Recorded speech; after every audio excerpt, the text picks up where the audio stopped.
చేసినప్పుడు హాస్టల్లో సార్ నా పర్సనల్ ఎక్స్పీరియన్స్ ఏంటంటే, so why you came to IT field, agriculture చదివి అంత లెక్క ఖర్చు పెట్టి 15 lakhs పేమెంట్ కట్టి చదివి 4 years వేస్ట్ చేసుకొని ఇక్కడికి వచ్చి అక్కడ అంటే అటు సైడ్ వెళ్ళొచ్చు కదా, ఆపర్చునిటీస్ బాగున్నాయి కదా మార్కెటింగ్ సైడ్ అని చాలా మంది అన్నారు సార్. హాస్టల్లో ఫ్రెండ్స్ కానీ కొత్తగా రూమ్మేట్స్ కానీ చాలా మంది అన్నారు, కామెంట్ చేశారు. అవన్నీ తట్టుకోవడం అది వాళ్ళు అలా అన్నారు. మదర్ వచ్చి జాయిన్ చేశారు, నాకు గుర్తుంది. మీ నాన్న మీ మదర్ ఇద్దరు వచ్చారు, వాళ్ళు చాలా కాన్ఫిడెంట్గా ఉన్నారు, వచ్చి జాయిన్ చేసి వెళ్ళిపోయారు.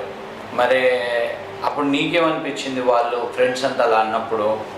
స్టార్టింగ్లో నాకు కూడా ఏంటబ్బా నిజమే కదా, ఎందుకు పేరెంట్స్ చెప్పారని వచ్చి కూర్చున్నాను, ఏమొస్తుందో ఏంటో నాకు తెలియదు కదా, అసలు ల్యాప్టాప్ పరిచయం కూడా లేదు, తెచ్చుకున్నాను కూర్చున్నాను అనే ఫీలింగ్ వచ్చింది సార్.